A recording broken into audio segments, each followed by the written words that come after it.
much respect to everybody in the room. Much respect, first of all, to NCORE. But give a big shout out to Martha Diaz. Yes. Yo, y'all know how much time it takes behind the scenes work to put together these conferences? People not returning your emails, negotiate with venues, man, supreme respect for that work. Yes. My name is Dr. Chenjerai Kumanyika, and I am really humbled and honored to be here. First of all, I'm glad there's so many legends and powerful people doing so much work about the real spectrum of hip-hop in the room. Give a shout out for that. Come on, NCORE. I mean, I just respect, but that was one of the first lessons I learned, like, know who you in the room with. I love this. Secondly, I want to say that, you know, we know that the hip-hop does a lot of things. We know there's a hip-hop industry. We know that hip-hop has been something that has unleashed the power of our creativity on the world, black and brown creativity. We know that hip-hop has been, hip-hop has made a lot of people money, some of the right people, some of the wrong people. Hip-hop is involved deeply in politics, right, all over the world. And today's panel, we want to talk about the power of hip-hop as a powerful social and restorative justice. So I also got to give a shout out to Bakari Kitwana. He's a long-term, NCORE fan. He really sends his love. He couldn't be here today, and I'm happy to be serving in his stead. So without further ado, I want to introduce our panel, and then we're going to get into some questions. We're going to go back and forth. Before we do that, can I say a few words? Sure. So Chenjerai is also an MC. You know what I'm saying? Chenjerai was in a rap group called The Spooks. You know what I'm saying? If you remember them, and you know what I'm saying? So like, he hip-hop, real hip-hop. And Chenjerai recently released a podcast called Empire City about the history of the NYPD. He won a Webby Award, an Amby Award.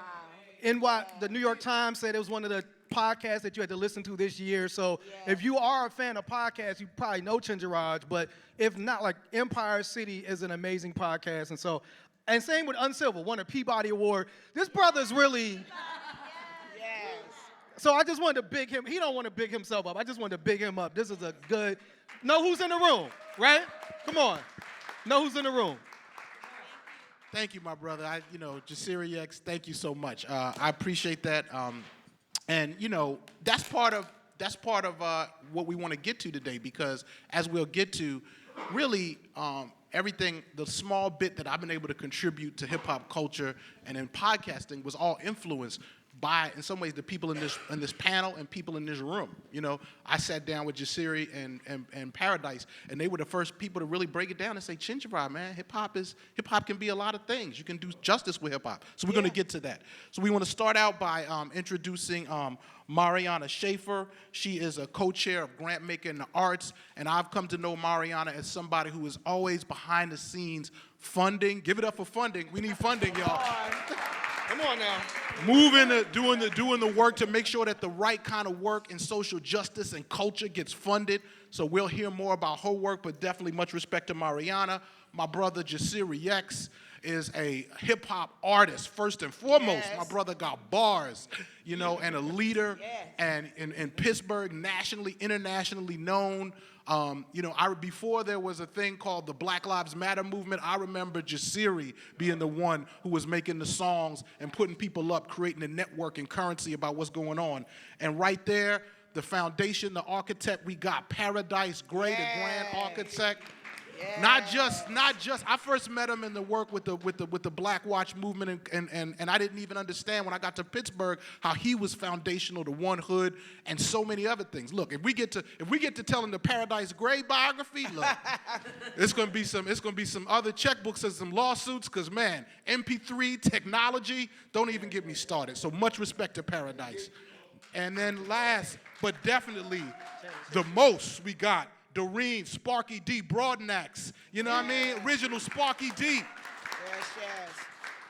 We already know when you talk about taking hip-hop, going on a journey, using hip-hop for your own healing, using hip-hop to spread other people and help and nurture your community and create opportunities for other people to heal. Sparky D is in the building, and we're gonna get into that. So I'm so excellent to be on this panel. So let's start out with this question. I think, you know, hip hop does a lot of different kind of work in the world, and, you know, in this panel we're talking about hip hop and social justice. So I was wondering if we could maybe start out. Actually, why don't we start out with you, Sparky, if you don't mind. I want to talk about how your work and your journey brought you into contact with doing advocacy. Do you want to? Can you talk a little bit about that? You want to just talk? Sure. Yeah. Sure. I moved to Atlanta, Georgia in 2004, and just trying to network, and I bumped into Dr. Bernard Lafayette, who taught Dr. Martin Luther King nonviolence. So he asked me what was my ministry name, and I said Treasure Ministries. It's my pleasure to find your treasure within inside yourself. I simply push you where you need to be. Call me a mirror, if you will. You look at me, you call me FaceTime, and I push you when you don't want to be pushed. That's basically what I do. But he said, go to the SCLC, and I met all the civil rights leaders, and I began to put that with Treasure Ministry. But then, like you said, hip-hop can be all things. We can be all things to our people.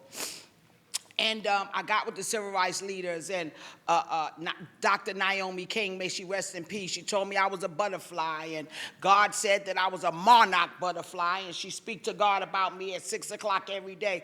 And how God was just putting all civil rights leaders and all kind of leaders in, you know, in my path. So I just began to connect my purpose with education and hip-hop. And the journey begins, and I was in all schools in Atlanta, Georgia. They wanted me to go to Clark University for free, but going to Clark, you got to be hands-on. And I just couldn't do it because I was hands-on everywhere, and I just couldn't sit in Clark. But just to be a part of education, social justice, hip-hop, and our civil rights, our leaders, you know, to be a part with them. I just put it all together, and here I am now in New York City schools doing the same thing, 10 toes down. My footsteps are ordered by the Lord, and I'm not giving up. All right, that's what I'm talking about.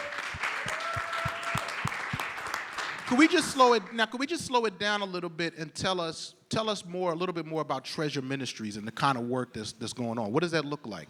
Treasure Ministries goes into all schools, elementary, middle school, high school, universities. I tell them the story of my life so they don't go down the same road I went. You know, we're in music business, and back in the days they had a VIP room, very important people.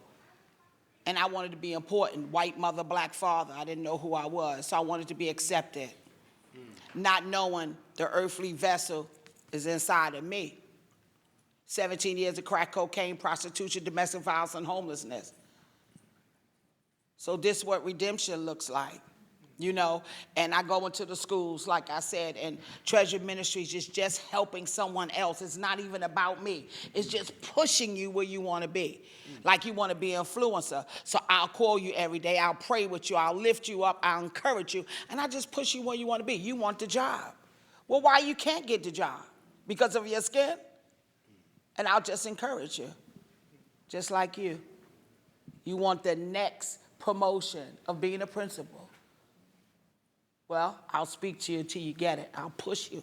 So that's all Treasure Ministries is about. It's a treasure chest with love, faith, hope, strength. Just pushing somebody where they need to be. It's not even about me. As long as you get to where you need to go, I'm happy. I love that. Thank you so much. I appreciate that. And what I love about that is the way that you're using that story and the real story, because that's always what I've understood hip-hop to be. You know, hip-hop, at least some of the mainstream hip-hop, has changed.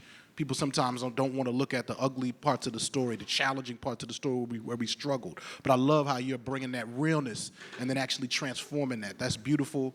We want to see more of that. Thank you. Let's go to, you know, Paradise. Now, you know, Paradise, as long as I've known you as an artist, I always have known you to be involved with social justice, with African culture, with trying to, you know, promote something positive, and something that kind of had an edge, being willing to say things and promote things that maybe wasn't the easiest thing to say. But could you talk about how, I mean, was that how you always encountered hip hop, or did you have like a turning moment? Peace, everybody. All right.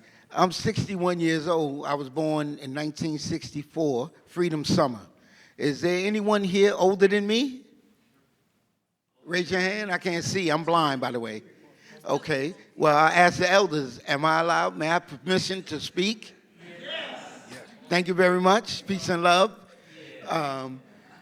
Basically, I grew up in the Bronx. You know what I'm saying? First, I grew up in the Bronx-Dale projects. And in the Bronx-Dale projects, my cousin Susie, who I lived with, she used to throw the rent parties. And she used to sell drinks. Somebody probably sold some weed here and there. They had card games, dominoes, spades, and a group of young men in my community were called the Black Spades. Have anybody ever seen the movie A Bronx Tale? Yes. That's about my community. That is what happened. The Black Spades originated not as a gang, but as a community organization inspired by the Black Panthers.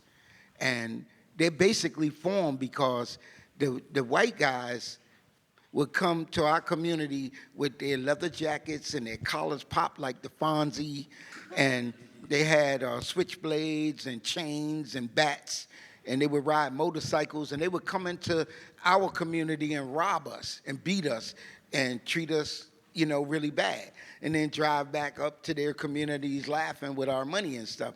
So the Black Spades formed and turned that situation around. Why I say. And they wind up being the biggest black gang in New York City.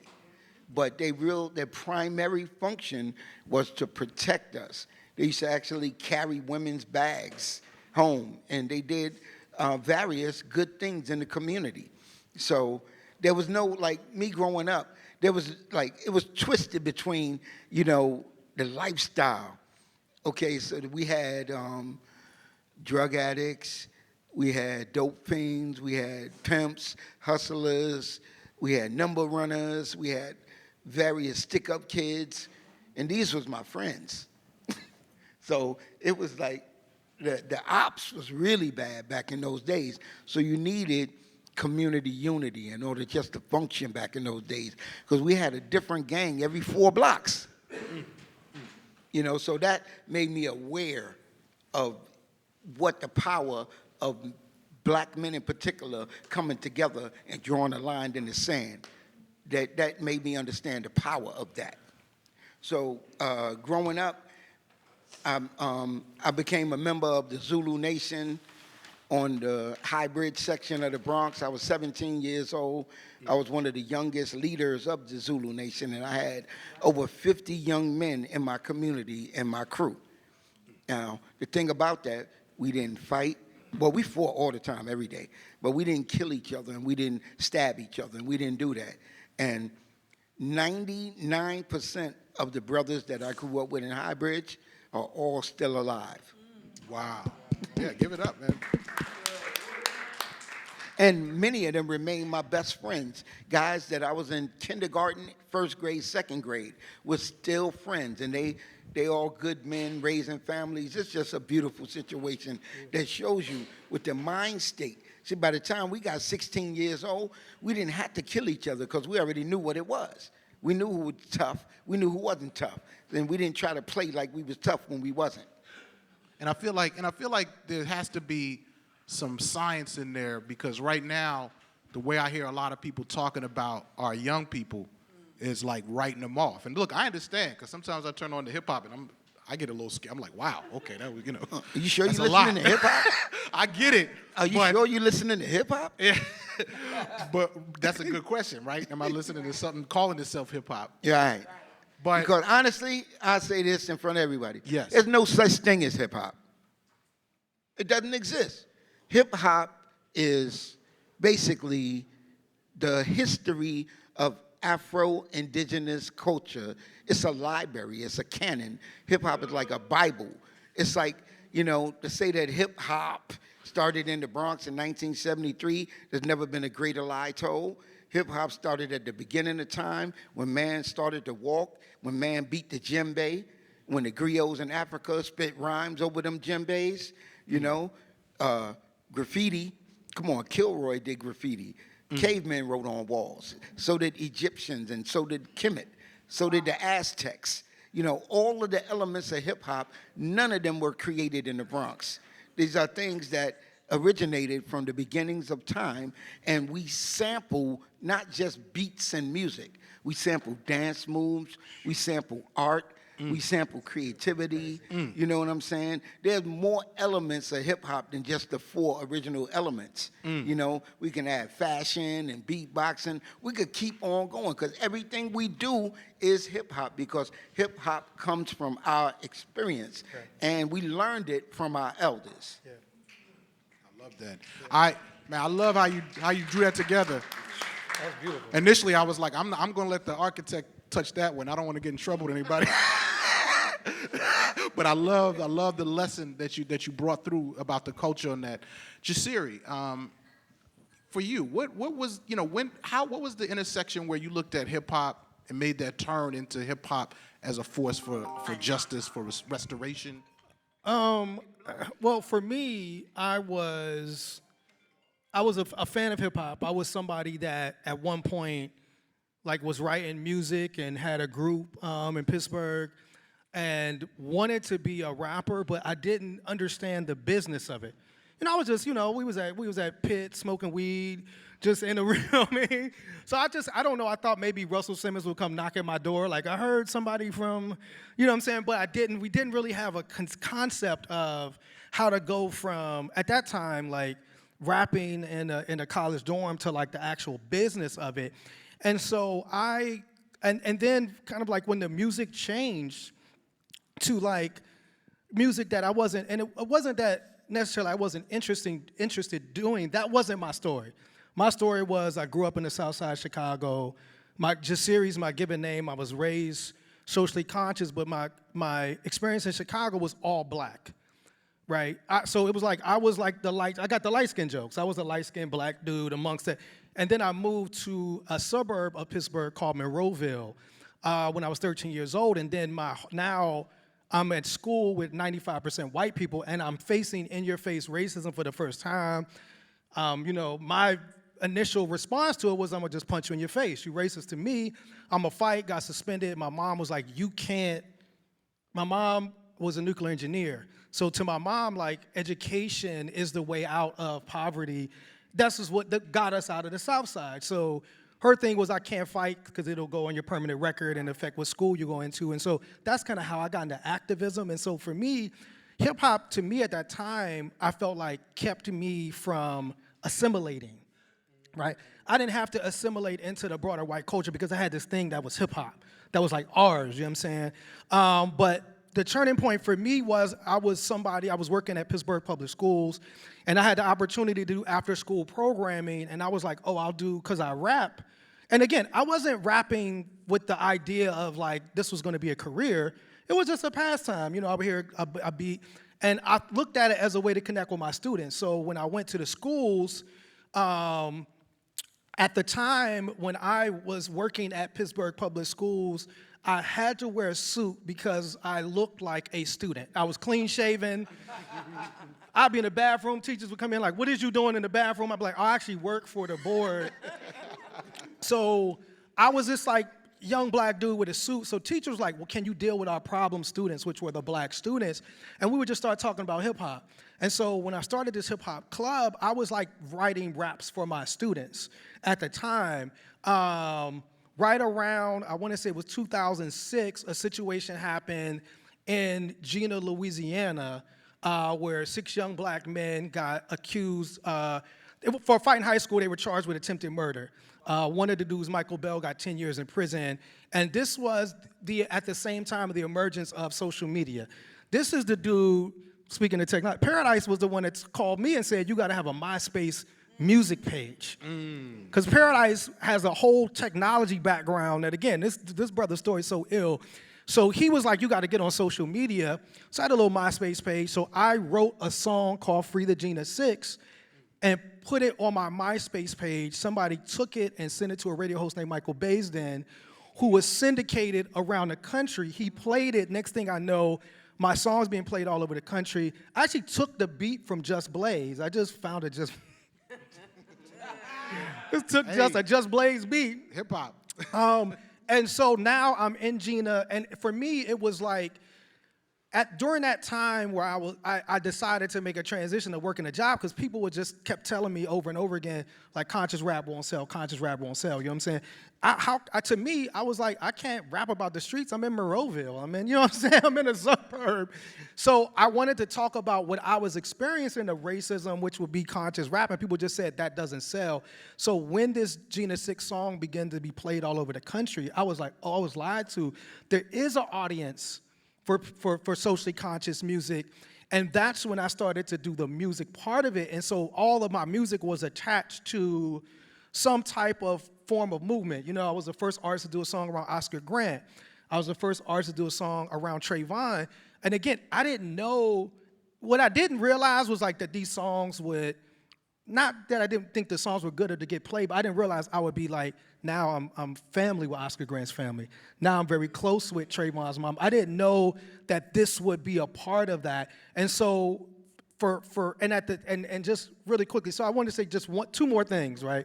One, when I got into conscious rap in Pittsburgh, the conscious rap group that was running the city was this brother right here, Chen, you know what I'm saying? And it was Liberation. So it's like Chen and Liberation had the conscious rap scene on lock. I just want to give brothers props. Then moved to New York, and then he was on BT, and he kind of blew up, you know what I mean? I know you're kind of a New Yorkers now. We still kind of claim him in Pittsburgh, you know what I'm saying? So I just because brothers here, and, you know, it was a scene in Pittsburgh for the type of rap that I do because of him. He made that scene. For us, at the same time, I was working in the schools. Paradise had a youth program. It was some other brothers. We were all working with young black men at the time, and we were tired of seeing them get killed or go to jail.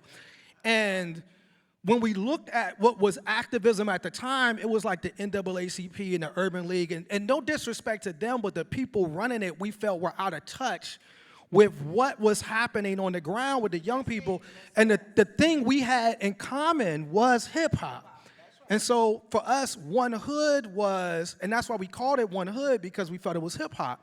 And it was a way where we could use the hip-hop culture to connect with young people. And so, like, a lot of the work that One Hood did and Paradise did actually created a scene. Like, Paradise came up with the concept of the Pittsburgh Hip Hop Awards, and it created a scene where people from all these different neighborhoods that was beefing could come together and not have violence because it was hip-hop. And really created a scene for a Wiz Khalifa, who was part of my hip-hop program at Alderdice High School. Wow. To blow up and be, you know, and Mac Miller, who was also, may he rest in peace, somebody that was at Alderdice High School that Dice took into the studio for the first time, you know what I'm saying? So, like, One Hood allowed us to kind of combine. I was already doing conscious rap, but I was always aware that the music is just a part of it, right? And that an artist, a lot of times we put like these leadership roles in an artist. Artists are artists, right? And so we felt like, oh, we can be artists, but also have advocacy and create a space where we're advocating for our young people and giving them a space to be safe, to be loved, and ultimately be seen. And that's what we was able to do with One Hood. That's incredible, really powerful.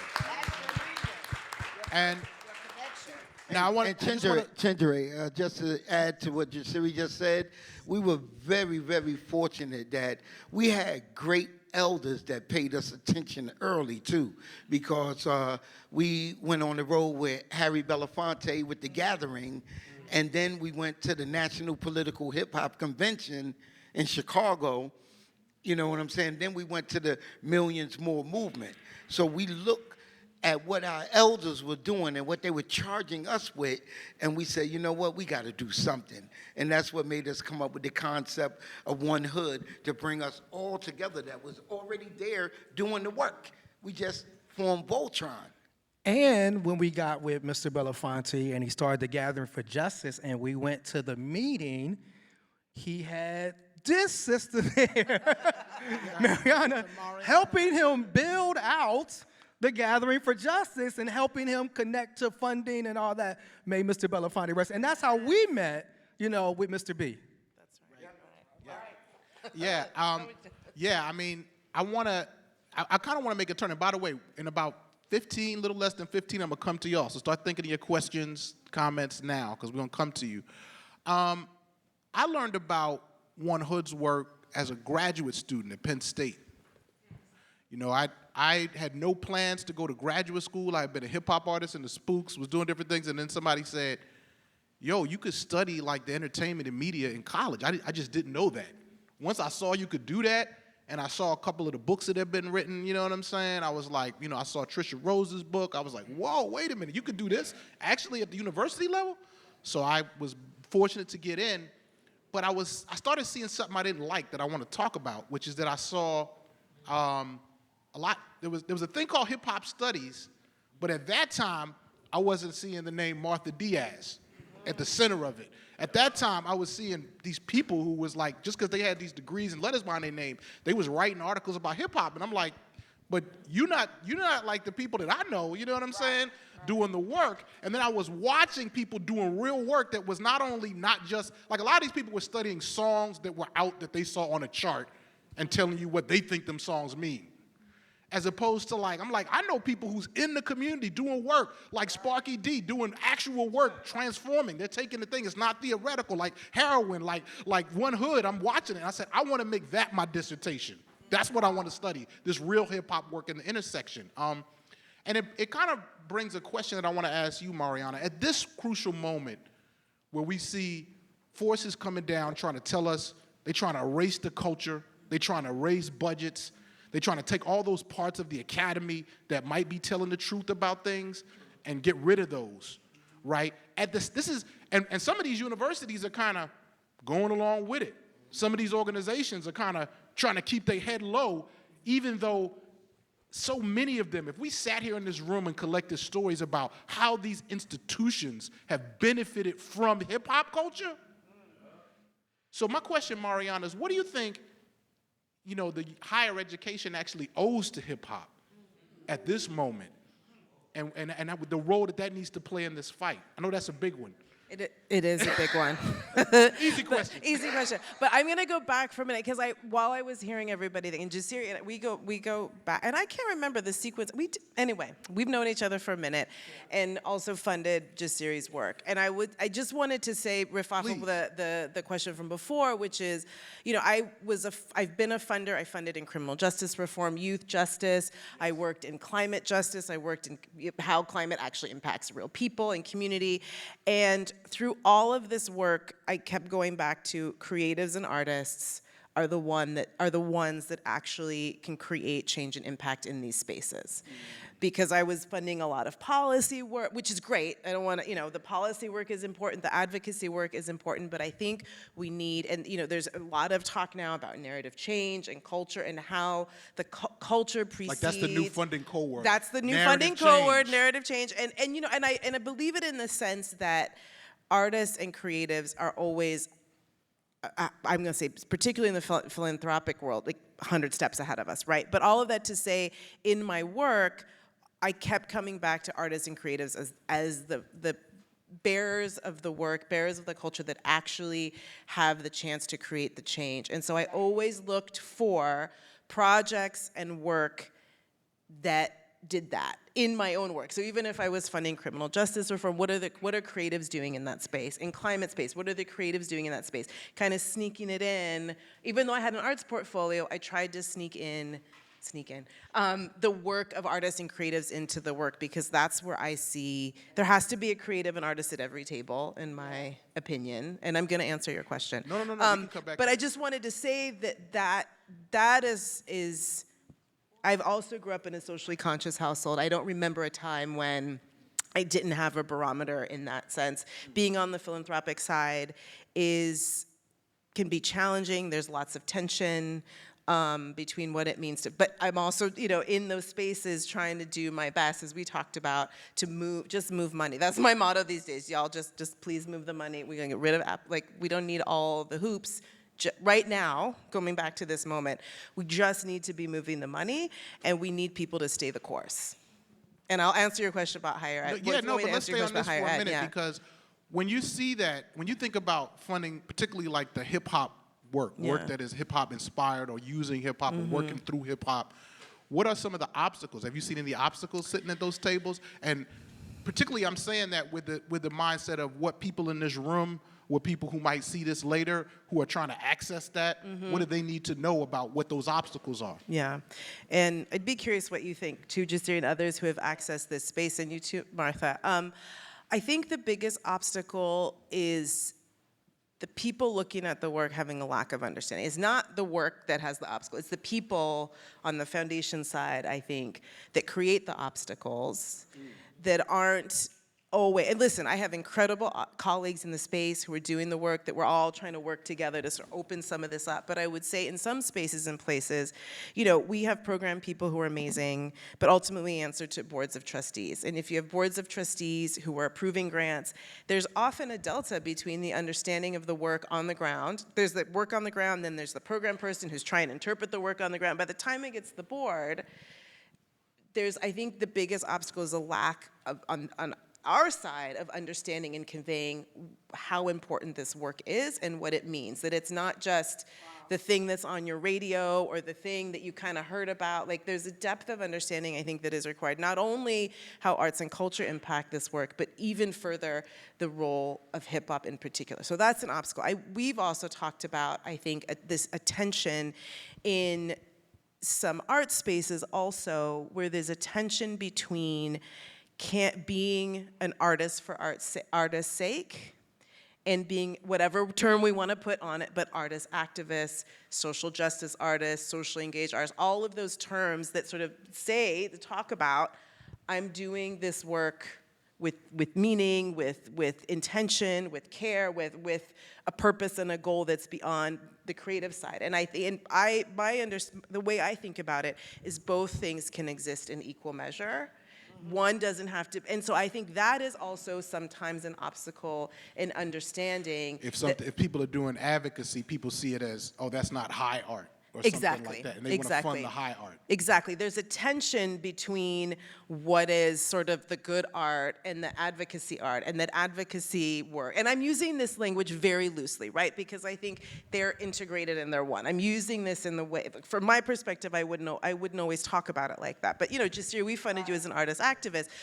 But the idea is there's sometimes a tension. First, there's the tension between even getting funded as an artist. That we know is one of the hardest things. Then once you get there, there's the tension around the so-called quality of the art or the rigor of the art. There's that whole conversation. And then you add in the artist activist piece. There's sometimes a tension there. And I don't think everybody, again, back to the understanding, I don't think everybody understands it in the same way. I think we have academic institutions that understand social practice in a very specific way, but it doesn't integrate this type of work in the work of hip hop and the work that you all have been talking about, that you've been doing since day one, right? We're putting names on things that have been happening since jump. So I think that's part of the tension, yeah. And just real quick, I think funding for hip hop is also new. You know what I'm saying? You're talking about maybe the last 10, 15 years. And I remember being one of the first, I remember when I was a USA Artist Fellow, and myself and Invincible from Detroit were the first rappers. And when we went to the fellowship retreat, these older artists was tight. They were and it was a combination of them not seeing hip hop as real art and the fact that we both were young. You had artists that were like, yo, I've been doing this 50 years and I finally got this USA artist. Who are these young rappers? Coming out the... Right, so I think you do have this. I would say the biggest obstacle is to me, relationships, like not knowing. A lot of times, if you're in the entertainment industry, you have an industry of entertainment, and the philanthropic funding world is very different. So I call One Hood's father a brother named Justin Lang, who was at the Hines Endowment and came to me and said, I'm sending out these little rap emails, and he said, you can get funding for this. And I'm like, but you hear what I'm talking about? He was like, man, they're not gonna listen to you. Like, they're not gonna listen to it, just put the application in. And so having Justin then mentor Celeste, the co-founder of One Hood Media, into philanthropy, well, now she's in philanthropy now. And so it's like these relationships, beginning to know people in the philanthropic world that can say, hey, this is what's happening. I found out about the Robert Rauschenberg Artist Activist Fellowship because one of the people who I looked at as a mentor and whose career I kind of began to follow was a visual artist named Fabiana Rodriguez out of the Bay Area. So she was like, Jasiri, this is something that you need to. So a lot of times it's just we don't know as artists because we're in the art world. We're in the trying to like make money world. We don't know that there's this whole space of philanthropy where you can get a residency. And through Rauschenberg, that was the first time I had a residency. And I was able to fellowship with other artists, and I was able to take the Rauschenberg residency through the Rockefeller Bellagio residency, where I was able to go to Italy for a month and write. Like, a lot of times people don't know, and as rap artists, we don't know that these things are available. And so that lack of knowledge and that lack of knowing somebody that's in the world that can kind of help you navigate the space. No, absolutely. And yeah, no, that's fine. And I actually think there's a similar thing in higher education. Like, certain people are positioned to understand how to navigate it, and those people wind up being the voices. And there's a lot of good work being done now. I got to say, it's different, but it's still not to the extent. Same with relationships. How did I get into, my career? I spent a lot of time in higher education. Right. That was because of Mike Benitez. I don't know if he's still here. Mike just rolled out. Yeah, but Mike Benitez saw me at a conference and was like, hey, we're using your videos in colleges. I didn't know that. And I didn't know that there was this whole like money-making opportunity, like go speaking at colleges and universities. As an artist, I'm not thinking that's even a thing to do. I'm thinking I do shows. Because what it is, unfortunately, in the academy, what they track is publications, in particular kinds of publications, right? Not all the books everybody's written. So they track publications. Maybe if you're in fine arts, they track certain kinds of fine arts. But meanwhile, people in this room, your work is on syllabi. It might be on I know One Hood is taught in thousands of places. You know what I'm saying? Yeah. And that's important. But I wanted to come to Sparky D and ask what has been some things that have happened that you felt was the most supportive as you were trying to kind of make that turn into advocacy? What are some of the things that educational institutions did for you that you felt were most helpful, or feel free to talk about the parts that were unhelpful, because you're going into the schools, right? Yes, I'm going to be totally honest. Not helpful at all. Bring it. Because they look at you, like you said, as an artist. But when I began to tell what I've been through, what I walked through in life, the 17 years of crack cocaine and domestic violence and homelessness, then their light came on. They could, she could tell the kids, and that would uplift them, elevate them, let them know, right from wrong, making a right decision, a bad decision. Now, it's amazing. Now looking for funding. I'm a walking grant. I've been in all schools in Atlanta, Georgia, uplifting, doing a funeral, bringing a real casket in the high school. And you can imagine all the guns and the molestation letters and things our youth have gone through. I had gangs saying, here, go hide this gun. I don't want it anymore. Me spending my own money, Social Security money. Never asked for $1, a cash app. Now get ready to do a fundraiser. I've done the work. Now I'm asking for funding, and I have everything, along with Get Empowered. That's in New York schools and help me with a big agency called Canva. Say, wow, this girl is really doing it.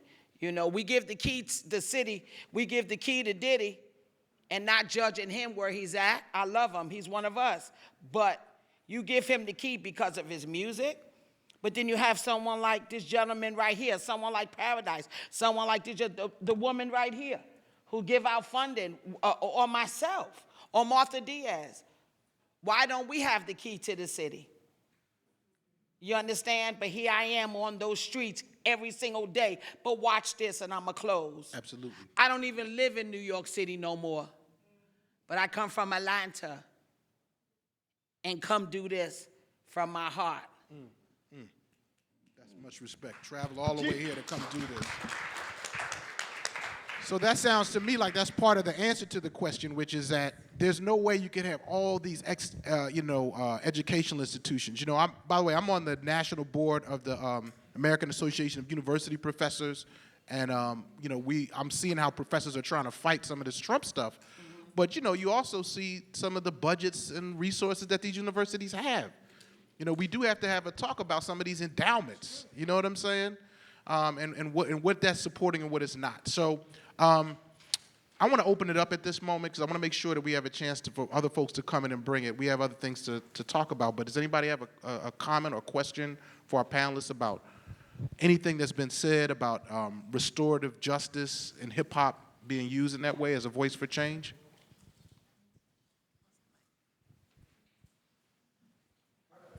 Oh, yes. Yes.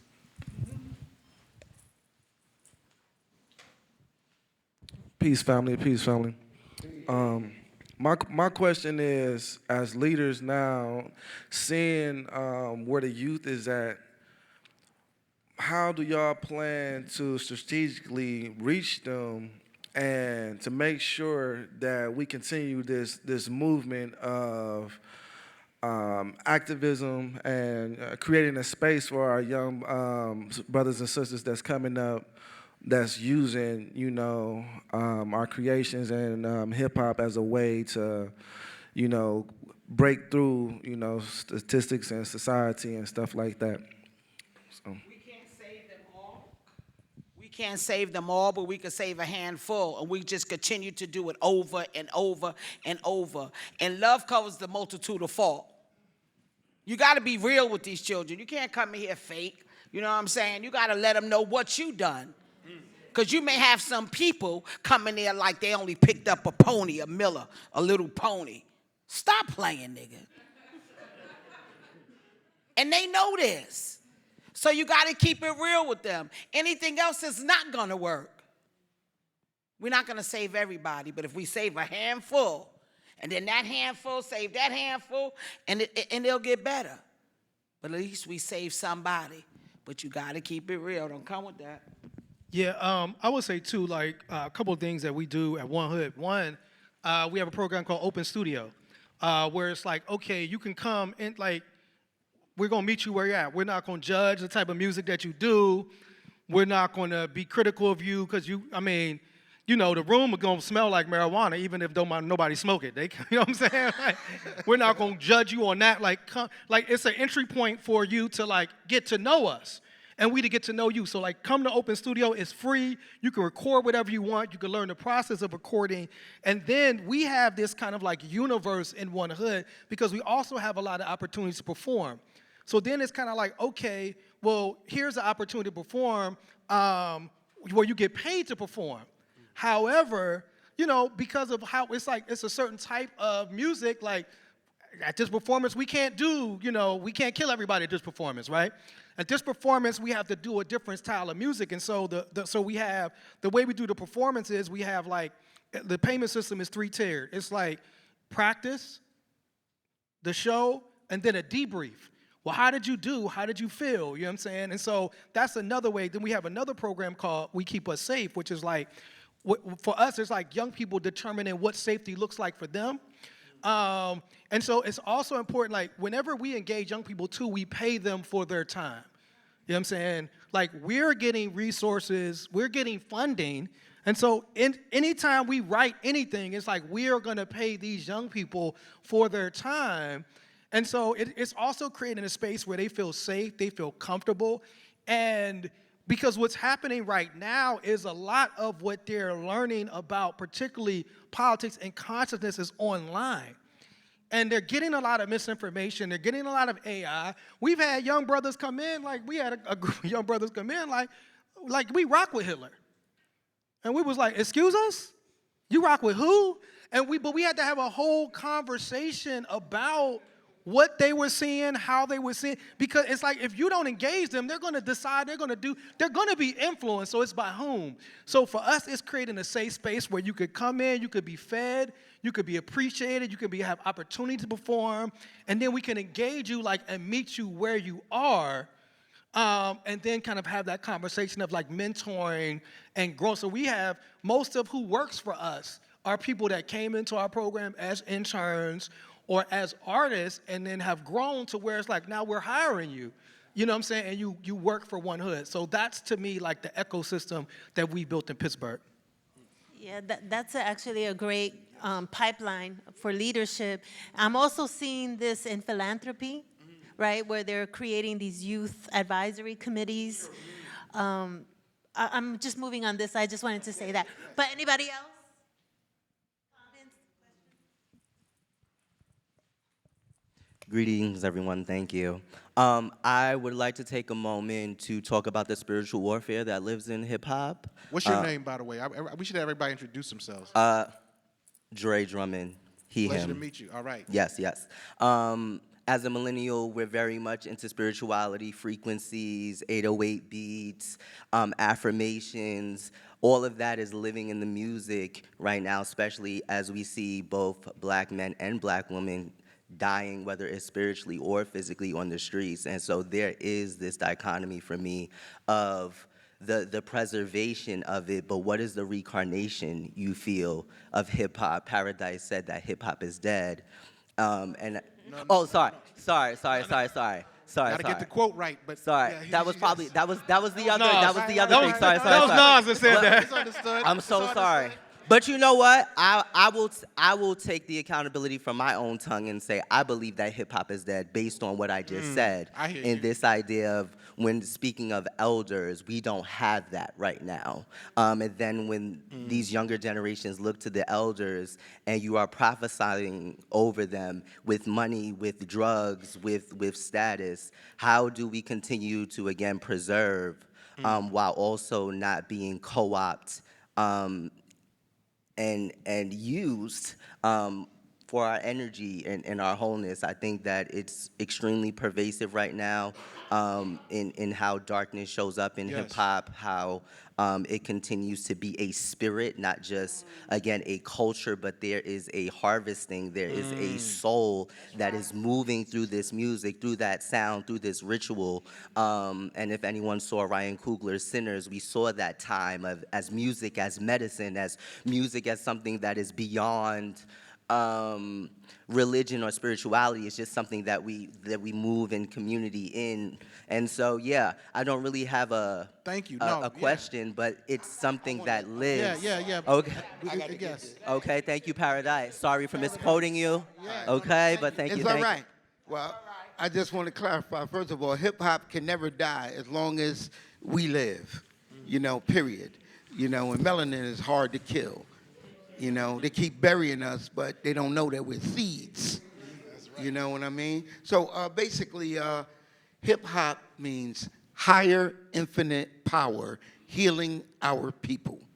That's what hip-hop is. You know what I mean? And there's a difference between different sub-genres of rap music and hip-hop. Hip-hop is not music. Hip-hop is culture. Rap is the music, but there are many sub-genres of it. I don't deal with drill music. I don't deal with mumble rap. You know what I'm saying? But there are hundreds and thousands of incredible artists out there that make great, uplifting, spiritual, all the music that we ever wanted. But most of them are like Jasiri X, like Chin Lo. They create this music and they get drowned because there's no filters anymore. This is what the problem is. The problem is not with rap or hip hop. The problem is with the people who own it and who pay $30 million to Young Greasy, Young Grimy, and Young Thug. They don't give Public Enemy, X-Clan, Poor Righteous Teachers $30 million contracts. There's a reason for this. Why? Does that stuff sell as well? Yeah, look at Public Enemy's record sales. Look at Lauryn Hill's record sales. Look at Kendrick Lamar's record sales. Hip-hop ain't dead. If you think hip-hop is dead, you might be dead because you're lazy, not you personally. People are too lazy to dig in the crates and find the gems. Once upon a time, DJ Red Alert, Chuck Chill Out, Mr. Magic and Marley Marl were the filters. The Latin Quarter was the filter. The Fever was the filter. The Tunnel was the filter. Now, there's no filters anymore. Once upon a time, if you or anyone in the world wanted to know what hot hip-hop was, they had to come to us. And then people like the Source magazine came, right? The Bible of hip-hop. The source of, no, you ain't the Bible or the source. You just reporting what you heard from Boston. You know, that's not the source. We are the source of hip-hop. You understand? As long as we are the source, then we control the content. But what we did was, after Barack Obama won the White House with hip-hop, the Republicans said, never again. And they had a company called Clear Channel. And that company called Clear Channel bought every black radio station in America. Who owned Clear Channel? Bain Capital. Who owned Bain Capital? Mitt Romney. So they bought up every black radio station in America and said that that was the official home of hip hop and R&B. And they took the turntables out of the radio stations. They took cassette players, tape players. You cannot play anything in a radio station. Everything is now iHeartRadio. Same company. Bain Capital changed the name to iHeartRadio. And they program hip hop from one playlist that plays in the whole country. The DJs, there's no DJs at radios. There is a screen that blinks green when it's time for you to talk and blink red when it's time for you to shut up. You don't play no music. It's all programmed from now. Instead of us going to them and say what's hot, now they create cookie cutter bull crap and tell us it's hot. So when we are independent and we are creating our music without their A&Rs, without their money, and we need to go back to no labels because they're still stealing from us, and more than ever with streaming that I unfortunately helped create. Okay, on that note, Dice, we have one more question on this side. Eli, please introduce yourself. Yes. Hi, I'm Eli Tubo, known for Eric B. and Rakim, Paid in Full, Yo Eli, Turn Up the Bass. I've done Run DMC's albums, Eric B. and Rakim, Salt and Pepper, things like that. And I wanted to address something that you're saying that's at the core of who we are. And you were talking about the spirituality in music, okay? The frequencies, well, I'll put it this way. Hip-hop is not a freak accident. You cannot consistently do what we did in the world without some type of genius or without some type of connection to knowledge, which is actually scientific. So the fact that one of the greatest gifts that hip-hop gave us is the idea that you can create yourself in your own image. The first thing that an MC does is say, my name is. And then based on that idea, you create yourself. That's the most powerful idea in the world. But when you started talking about frequency, the frequency of the 808, I'm talking to you now as an engineer to say, yeah, there's a difference between knowing if I take this kick drum with this snare and this hi-hat, your neck is going to move like this. And if I take this one with that one, nothing is going to happen. The knowledge that we have internally that Paradise was talking about didn't come from radio. It didn't come from record companies. It comes from a collective knowledge and understanding of who we are. And we're watching our response to it by our creativity. Okay? And so we're not the first ones, as Paradise was saying. We didn't invent this. This is just who we are. And when you start going down the line of history, whether it be what you want to call Africa or whatever, we are on the backs of our ancestors, and it didn't just stop with us, and it will continue with the next generation because we are creators. Hip-hop is just a reflection of our expression of the human condition. It will always be healthy because as long as we desire to express ourselves, whether it's rhythm and blues is just us expressing our pain. We're not doing rhythm and joy. We're doing rhythm and blues.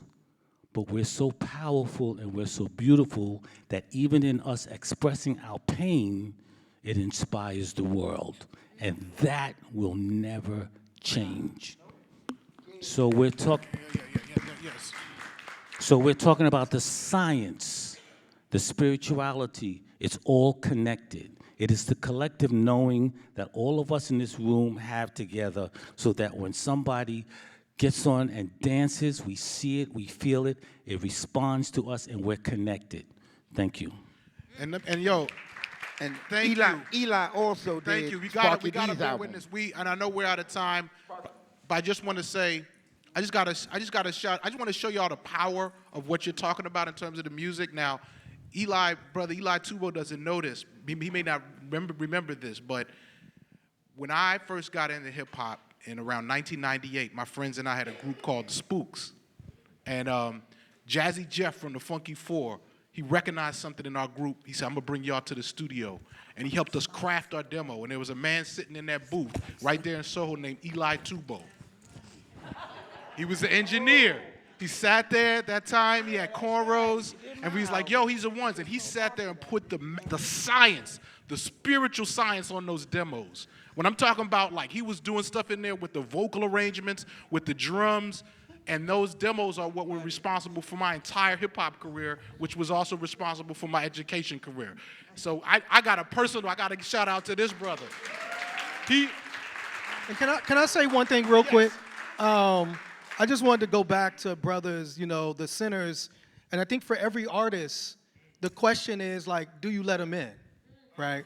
And I think for every artist, it's about like, do we, because by signing a record, it's like, do you turn your art over to these folks to market it, or do you remain independent?